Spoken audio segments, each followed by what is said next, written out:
from out of the country, but you're dealing with a global pandemic.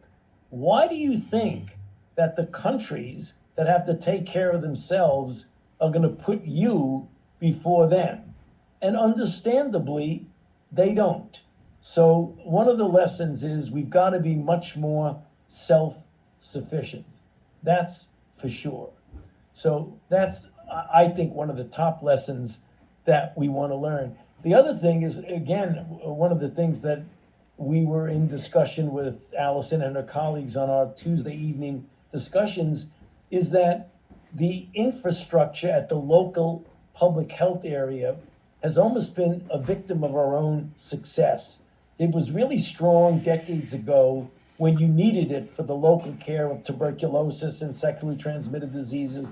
Then we get a lot of technologies, a lot of vaccinology, we get, good interventions, and the local kind of attrited away that some of them are not equipped with 21st century, not even 20th century capabilities, still using fax machines and things like that, lack of the ability to do things electronically. That's got to be fixed. I mean, if you're looking at what happens in the future for future outbreaks. So let's spend our last 15 minutes talking about the future. I know that we are all hoping that there is such a thing as a post-pandemic world, but is that the right way to be thinking about things? Are we going to, get over the pandemic once everybody's vaccinated? Or are we going to be living in a world where we are constantly fighting variants, delivering booster shots, tweaking vaccines, and this is just going to be something we worry about all the time, but hopefully at a lower grade level?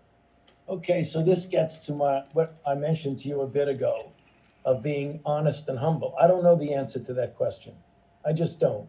And the reason I don't is that there are too many variables in there that I don't have control over, nor do my public health colleagues have control over.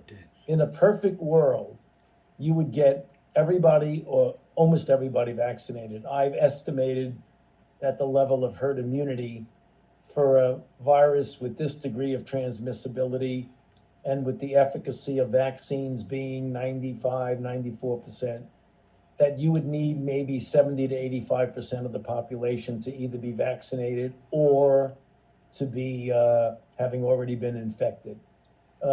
One of the sad and alarming things we've learned is that when you get variants like the ones we're tracking in South Africa, you get infected with the wild type virus and you recover and you find out that the variant, you're not protected against the variant with pre-infection. You're likely more protected with a vaccine, but not with that. So that's a variable that says constantly getting asked, well, when are we going to get back to normal? Is it going to be September? Going to be November? It's going to be the end of the year? We don't know because there are variables. How many people are going to get vaccinated? How many variants are you going to have? And then you get to the thing that we really don't have individually a lot of control over. And that is a global pandemic requires a global response. So we could do everything we need to do for the United States.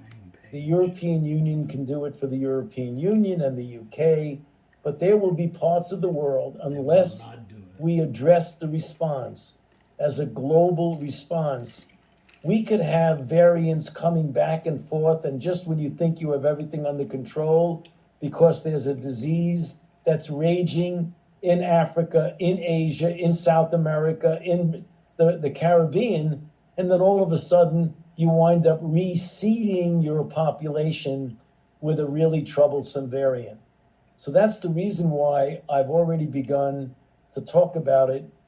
There is never as much interest when you're struggling in your own country.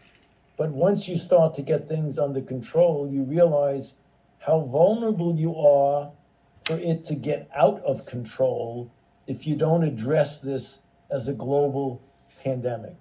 In fact, that was one of the things I was speaking with today with my colleague from the European Union about. We all agree that we've got to treat it as, one planet, not, 185 countries or whatever it is that we have. One planet that's really got to look at this pandemic in the same way.